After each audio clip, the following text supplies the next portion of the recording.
And welcome to a Lego bootleg of Spider-Man. This is from Julie so DLP 9044. It's a bunch of Spider-Man stuff, and yes, this is a old set now. The last time I got my Turbo haul, I filmed most of the bootleg reviews. I just left out two, this one and a zombie one, and I haven't got a Turbo haul yet because of financial reasons.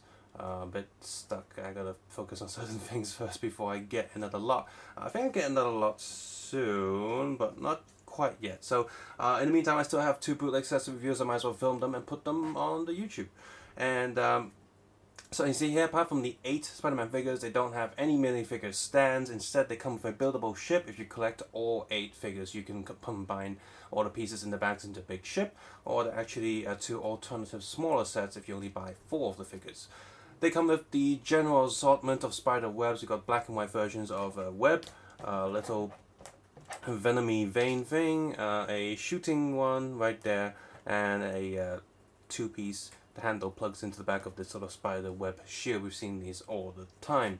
Of course, it also comes with instructions, and it did come with boxes, but I opted to order it without boxes. So as you can see here, we have the big ship build right there, and we have the 2 smaller ships, and both of these, like either the big ship or these 2 small ships, they will use up all of the pieces available. There are no spare pieces, and there are no missing pieces. So you have this big build, and on the back here shows you what you're supposed to get, so you have somewhat of an idea. And the instructions are kind of a mess. You look at the front and it says, oh, it says 1, 2, and 3, but on the back it says 1, 2, 3, 4. That's because some of the Spider-Man, you can use the pieces from their box to build smaller builds, which is very confusing when you just get a stack of these. You know, okay, so which order do these go in? Oh, look, there's another ship, etc., etc. So aside from that, the instructions can get quite confusing. For example, if you just look at this page here, you can see they do point the arrows to where things roughly go, but I tend to look at the next step to see where the piece is supposed to go and just sort of judge. Okay, I've got 6 pieces here, so the 6 pieces, oh, there they are. So yeah, quite confusing layouts. It might have been better if they highlighted the studs where the things are placed on, kind of like what Mega Bloks does with their instructions.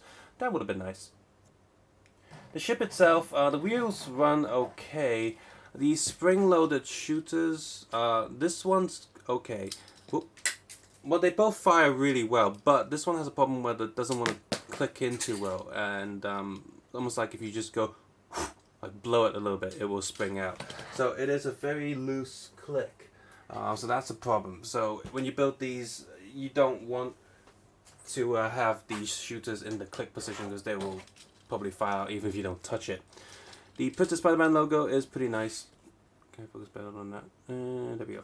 Yeah, Printed Spider-Man logo there. It's pretty nice, and the whole build is solid once it's done. It doesn't look ridiculous. It looks relatively like an older design from Lego, maybe from like the 90s or something. The wheels are a little bit obtrusive, just probably remove them.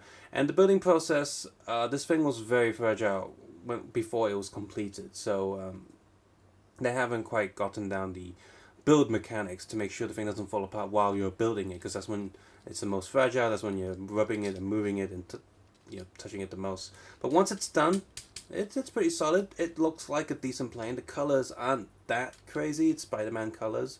So it's got a bit of black and silver, which is very Iron Man-y as well for the new Iron Man Spider-Man movie. So I put Iron Man in front of Spider-Man. Oopsies. Yeah, so that's good, because the Spider-Man movie's coming out and we've got some sort of Tony Stark tech thing there. Now, there's no way I'm going to know the names of these suits. There are far too many Spider-Man suits now, far too many, even my favorite Batman has too many suits, Iron Man suits. I just can't. But at least they have mostly new suits. Apart from this one, this looks like a slightly paler color of the Amazing Spider-Man suit that they've just altered just a little bit. So this one's a bit of a boring one, but all the other suits, they're all pretty much new suits.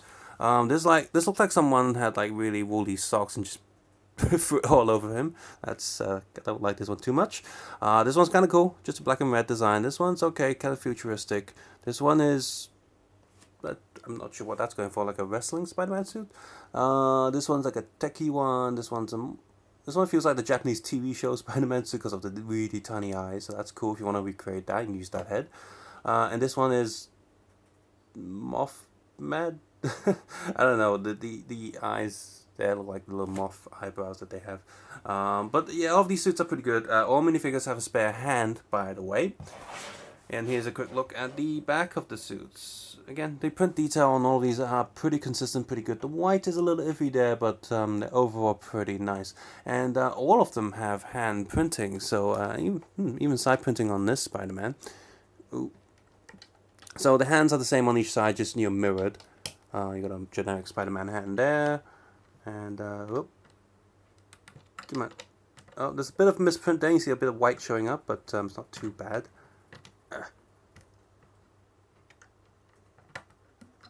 So it's cool that they have back leg printing as well. Come on, stick in.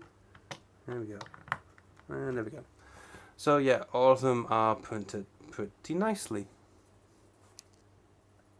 There we go. By the way, I do like that they actually have a silver netting printed on the eye, but there's no silver on the suit, even though the way the colors contrast each other, it almost looks like silver, but it's not. It's a white patterned suit.